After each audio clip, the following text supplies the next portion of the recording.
بسم الله الرحمن الرحيم الحمد لله رب العالمين وصلى الله وسلم وبارك على النبي الكريم. Chers frères et sœurs en islam, assalamu alaikum wa rahmatullahi wa barakatuh. Nous sommes ravis de vous retrouver dans cette série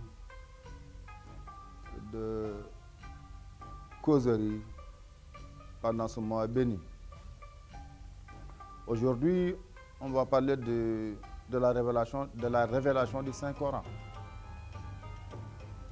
Comme vous le savez, le Coran, c'est un livre sacré, le dernier maillon de cette chaîne de transmission de la révélation depuis le début de la révélation. Et pour comprendre le Coran et son message véhiculé par ces versets, il faut d'abord comprendre le phénomène coranique, comme le décrit Malik Ben Nabi dans son livre qui porte le même titre. Comme vous le savez, Allah subhanahu wa ta'ala a toujours envoyé des prophètes pour accompagner l'humanité dans son long voyage à travers cette terre. Ces prophètes venaient à chaque fois que l'humanité perdait ses repères pour réorienter la marche humaine, pour que les humains restent sur le droit chemin. Après un certain moment de répit, l'égarement était devenu presque total. Partout dans ce monde, on retrouvait les mêmes phénomènes presque. La force était érigée comme loi, le fort dominait les faibles, et concernant la moralité, le contrôle était à zéro.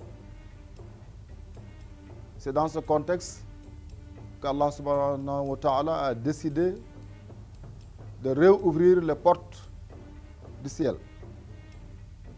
pour donner la dernière version de la révélation. Partout dans le monde, les gens cherchaient ce sauveur qui viendra pour guider l'humanité. Et dans le monde arabe, précisément Al-Jazira Arabia, le presqu'île arabe, l'égarement était encore plus sombre. La situation était devenue catastrophique. Comme le décrit d'ailleurs le Coran, les gens enterraient même leurs filles à leur naissance pour des raisons qu'on ne peut pas expliquer. Donc l'ignorance régnait partout. L'homme était devenu cible de cette oppression. C'est dans ce contexte qu'Allah subhanahu wa ta'ala a envoyé Jibril alayhi salatu wa salam pour annoncer d'abord au prophète sallallahu alayhi wa sallam qu'il est le dernier, le sceau des prophètes qui ont été envoyés pour guider l'humanité. C'était pendant le mois de Ramadan, justement. Le prophète sallallahu alayhi wa sallam est considéré comme, et en réalité c'est ça, comme quelqu'un qui n'a pas eu la chance d'apprendre. Donc il ne pouvait pas lire ni écrire. C'est-à-dire ce qu'on appelle un alphabète. C'était ça sa situation. Mais intérieurement, psychologiquement, il se préparait. Il cherchait nuit et jour il sortait de la Mecque pour aller dans une grotte et méditer, prier ardemment, solliciter la guidance d'Allah subhanahu wa ta'ala. C'est dans ce contexte qu'il a reçu Jibril alayhi salatu wassalam.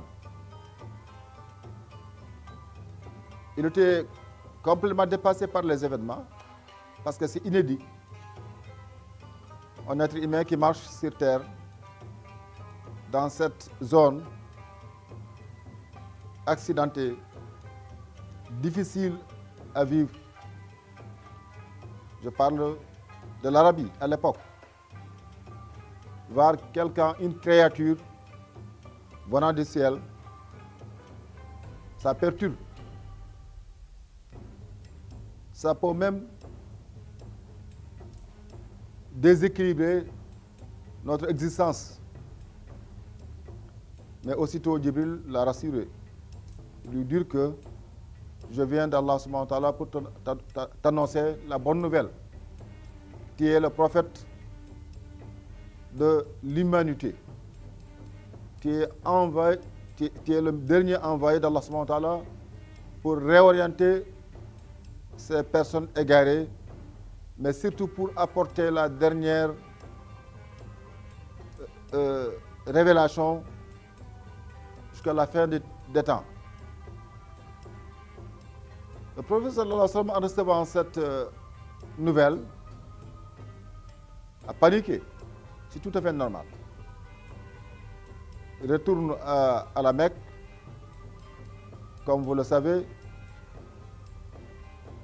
Ummuna, notre mère Khadija, son épouse, radiallahu anha wa ardaha, a joué un rôle déterminant pour le rassurer. En lui disant que sois serein, rien de mauvais ne t'arrivera.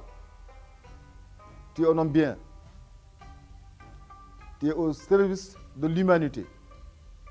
Tu aides. Tu secouris. Donc, attends que cette nouvelle soit la plus bonne nouvelle que l'humanité, que l'homme a reçue sur terre. Donc, le Coran a été révélé pendant le mois de Ramadan. Le prophète sallallahu alayhi wa sallam l'a reçu, mais au début, il était complètement déboussolé.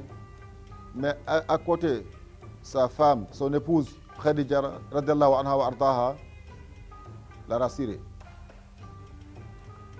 Donc, à partir de ce moment, le Coran continue goutte à goutte, par événement, par répondre à des sollicitations, en orientant, en donnant le sens qu'il faut à la vie de ces humains pendant 23 ans. Du début à la fin, le Coran constitue une guidance pour l'homme dans toutes les facettes de sa vie. Donc, ça a été le début d'une révélation qu'on va considérer comme la dernière version envoyée par Allah subhanahu wa ta'ala à l'être humain. Quels que soient ses besoins, quelles que soient les difficultés rencontrées, le Coran apportera des réponses adéquates.